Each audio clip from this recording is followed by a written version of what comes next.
प्रिय विद्यार्थियों, मैं प्रहलाद साय वर्मा से आचार्य संस्कृत बाबा नारायण दास राजकीय कला महाविद्यालय चिमनपुरा शाहपुरा जयपुर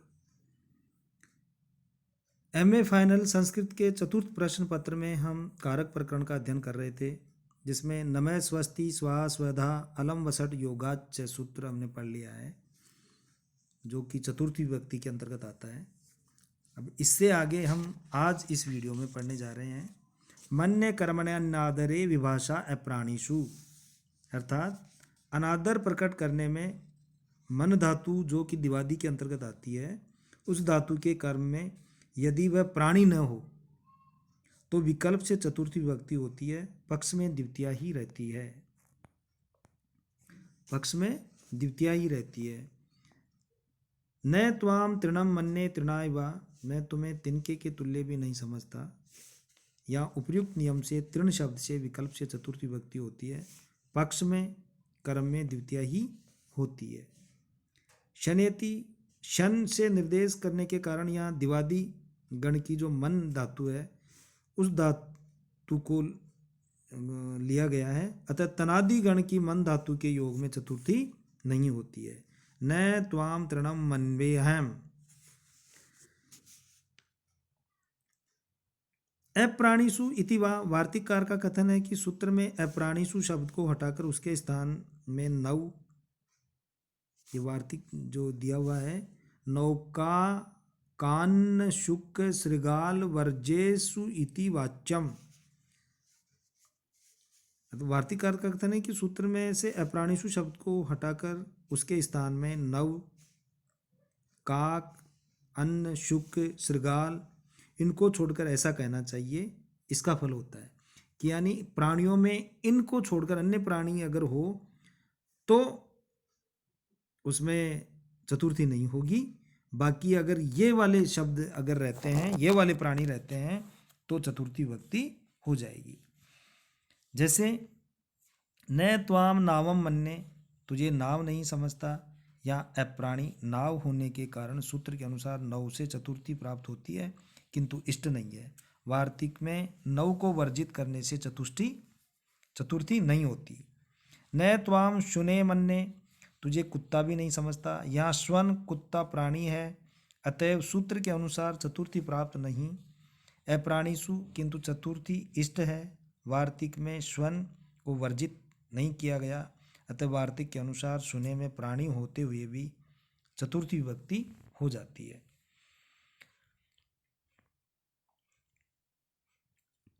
अगला सूत्र है गत्यर्थ कर्मणि द्वितीया चतुर्थ्यौ चेष्टायाम अनध्वनि। यदि वह कर्म मार्ग न हो और शरीर की गति अर्थात चेष्टा कही गई हो तो गत्यर्थ वाली धातुओं के कर्म में द्वितीया और चतुर्थी विभक्ति हो जाती है। उदाहरण के लिए ग्रामम ग्रामाय वा गच्छति, गांव को जाता है, या ग्राम मार्ग नहीं है और गांव जाने में शरीर की चेष्टा करनी पड़ती है, अतः उपयुक्त नियम से ग्राम या ग्रामाय में विकल्प से द्वितीया अथवा चतुर्थी विभक्ति हो जाती है। चेष्टायाम किम में ये क्यों कहा गया है? इसलिए कि जहाँ शारीरिक व्यापार नहीं करना पड़ता वहाँ केवल द्वितीय विभक्ति ही होती है। जैसे मनसा हरिम ब्रजति, मन से हरि के पास जाता है। इसी प्रकार नरपति हित कर्ता द्वेष्यताम याति आदि आदि। अनध्वन इति अनध्वनीति किम, यदि गत्यर्थ वाली धातु का कर्म अध्वन मार्ग होता है तो कर्म में केवल द्वितीया ही होती है, चतुर्थी नहीं। जैसे पंथानम गच्छति, मार्ग को जाता है, या पंथानम में द्वितीया ही होगी, चतुर्थी नहीं होगी। गंत्राधिष्ठिते अध्वन्येवायम निषेध, यदा तूत्पथात् पंथा एवाक्रमितुमिष्यते तदा चतुर्थी भवत्येव उत्पथेन पथे गच्छति इति चतुर्थी। यदि आने वाले अर्थात गंत्री के द्वारा मार्ग अधिष्ठित होता है, अर्थात वह इष्ट मार्ग पर स्थित होता है, तभी यह चतुर्थी विभक्ति नहीं होती, किंतु जब उत्पत्त अर्थात अनिष्ट मार्ग से जाने में असमर्थ होकर वह उसे छोड़कर इष्ट मार्ग की ओर जाता है, तब मार्गवाची में भी चतुर्थी विभक्ति होती ही है। जैसे उत्पथेन पथे गच्छति, उत्पथ से पथ को जाता है। भाव यह है कि यदि कोई दिल्ली के लिए चला किंतु भ्रम से दिल्ली का मार्ग छोड़कर अन्य मार्ग पर हो लिया, वही अन्य मार्ग उत्पथ कहलाएगा। उस मार्ग से जब अपने इष्ट दिल्ली के मार्ग को प्राप्त करने के लिए चलेगा तो उत्पथेन पथे गच्छति यह प्रयोग होगा। यहाँ पथे में चतुर्थी विभक्ति होती ही है। इति चतुर्थी, यहाँ तक चतुर्थी विभक्ति समाप्त हो गई। आगे कहते हैं ध्रुवम अपाये अपादानम। अपादान किसे कहते हैं ये इस सूत्र में बताया जा रहा है। ध्रुवम अपाये अपादानम। अपाय का अर्थ है अपायो विश्लेषः तस्मिन् साध्ये ध्रुवम अवधिभूतम कारकम अपादानम स्यात्।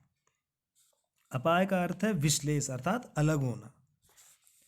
किसी वस्तु या व्यक्ति के अलग होने में जो कारक ध्रुव है अर्थात अवधि के रूप में या सीमा के रूप में है वह अपादान कहलाता है।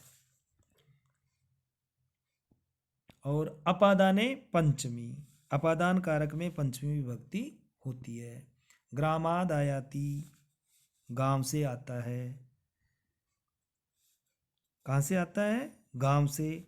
या ग्राम अवधि रूप है, अतः इसकी अपादान संज्ञा होकर इससे पंचमी विभक्ति हो जाती है। धावतो अश्वात पतति, दौड़ते हुए घोड़े से गिरता है। यहाँ यद्यपि घोड़ा स्थिर नहीं दौड़ता हुआ है तथापि वह पतन क्रिया के प्रति अवधि है ही, अतएव अश्व की अपादान संज्ञा होकर इससे पंचमी विभक्ति हो जाती है। कारकम किम, कारक अपादान संज्ञक होता है, ऐसा क्यों कहा गया? इसलिए कि जो कारक नहीं होता अर्थात जिसका क्रिया से संबंध नहीं होता उसकी अपादान संज्ञा नहीं होती। जैसे वृक्षस्य पर्णम पतति में वृक्ष का पतन क्रिया से संबंध विवक्षित नहीं अपितु पर्ण से संबंध है, अतएव यहाँ वृक्ष की अपादान संज्ञा नहीं होती। अगला वार्तिक है जुगुप्सा विराम प्रमादार्थात उपप्रमादार्थान उपसंख्यानम। अर्थात पापा जुगुप्सते विरमति धर्मात् प्रमाद्यति। जुगुप्सा अर्थात घृणा, विराम अर्थात हटना या अलग होना, प्रमाद अर्थात असावधानी करना। अर्थ वाली धातुओं के योग में जुगुप्सा आदि के विषय की अपादान संज्ञा नहीं होती है।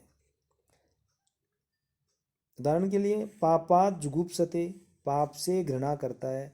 यहाँ पाप जुगुप्सा का विषय है, अतः उपयुक्त नियम से इसकी अपादान संज्ञा हो जाती है।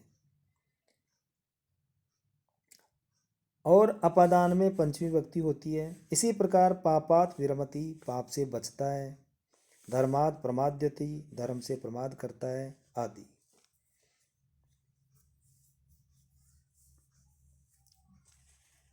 प्रमादार्थक के साथ सप्तमी भी आती है, जैसे न प्रमाद्यन्ति प्रमदासु विपश्चित है। अगला सूत्र है भीत्रार्थानाम भय हेतु, भयार्थानाम त्राणार्थानाम च प्रयोगे भय हेतु अपादानम स्यात्। भय अर्थ वाली तथा रक्षा अर्थ वाली, त्राण अर्थ वाली धातुओं के प्रयोग में भय का हेतु अपादान कहलाता है। जो भय का कारण है वह अपादान संज्ञक होता है। उदाहरण के लिए चौराद बिभेति, चोर से डरता है। या चोर भय का हेतु है, उसकी उपर्युक्त नियम से अपादान संज्ञा होकर अपादान में पंचमी विभक्ति हो जाती है। इसी प्रकार चौरात त्रायते, चोर से रक्षा करता है। इस प्रकार जो रक्षा करने का जो हेतु है वह भी चोर है, इसलिए चोर में पंचमी विभक्ति हो गई है, अपादान कारक हो गया है। धावतो अश्वात पतति आदि प्रयोगों में अश्व आदि की अपादान संज्ञा होनी चाहिए, इसलिए सूत्र के ध्रुव शब्द का अर्थ स्थिर नहीं अपितु अवधिभूत माना जाता है। भय हेतु किम, भय के कारण ही अपादान संज्ञा होती है। यह क्यों कहा, इसलिए कि अरण्य विभेति त्रायते इति वा, कि अरण्य अर्थात वन की अपादान संज्ञा नहीं होती है, क्योंकि अरण्य भय का हेतु नहीं। यदि अरण्य को भय का हेतु माना जाए तो अरण्य से भी पंचमी विभक्ति हो सकती है। अब इससे आगे अगले वीडियो में पढ़ेंगे। Thank you.